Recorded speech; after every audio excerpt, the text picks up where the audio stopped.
La science médicale et la Bible. La science médicale, c'est la science qui s'occupe du maintien de la santé, de la prévention et du traitement des maladies. Mais quel est son lien avec la Bible? Eh bien, si Dieu a pris le temps de créer la race humaine, on ose imaginer qu'il leur a donné quelques conseils médicaux au travers de la Bible, donc les voici. Numéro 1. La Bible et le système immunitaire. Dans l'Ancien Testament, la Bible enseigne que les bébés garçons doivent être circoncis le 8e jour. Mais pourquoi le 8e jour? Eh bien, il se trouve que la science a maintenant découvert que c'est le jour où le facteur de coagulation dans le sang, appelé prothrombine, est le plus élevé. Il atteint son apogée le 8e jour, puis ensuite chute. La science médicale a également découvert que c'est à ce moment que le système immunitaire du corps humain est à son plus fort. Numéro 2. La Bible est le lien entre l'esprit et le corps. La science médicale a fini par comprendre qu'il existe un lien étroit entre la santé mentale et la santé physique d'une personne. L'appellation de la santé mentale que nous connaissons aujourd'hui est seulement apparue en 1843 sous la forme d'hygiène mentale. Mais la Bible, elle, nous l'a révélée avec ses déclarations écrites vers 950 avant Jésus-Christ. Un cœur paisible contribue à la vie du corps, mais l'envie est comme une maladie qui ronge les os. Un regard lumineux met le cœur en joie, une bonne nouvelle fortifie jusqu'aux os. Les paroles agréables sont comme un rayon de miel, douceur pour l'âme et santé pour les os. Un cœur joyeux est un excellent remède, mais l'esprit déprimé mine la santé.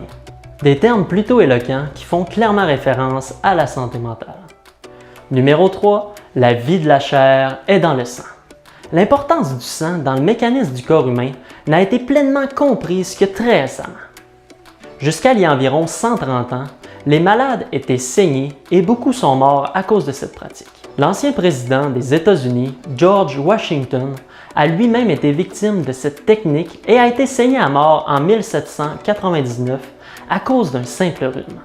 Effectivement, si vous perdez votre sang, vous perdez votre vie. La raison pour laquelle les médecins font un test sanguin est que le sang contient une quantité incroyable d'informations sur la santé de la chair.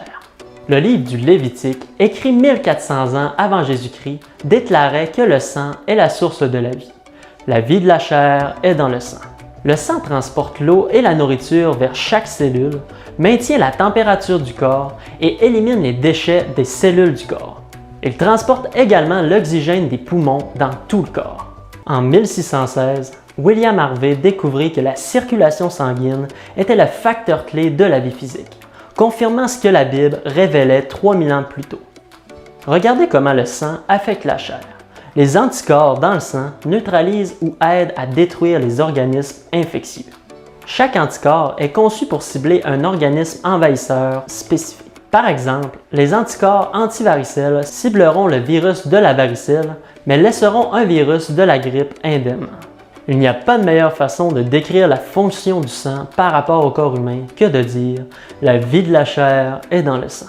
Pour plus de vidéos au sujet de la science médicale contenue dans la Bible, j'ai inséré plusieurs liens dans la description de cette vidéo qui vous parleront de sujets médicaux variés tels que les animaux à ne pas manger pour éviter d'être malade, la quarantaine, les germes, la recette de savon antiseptique de Dieu et des méthodes de décontamination. Merci pour votre écoute, aimez et partagez. On se revoit pour une autre vidéo des preuves que Dieu existe.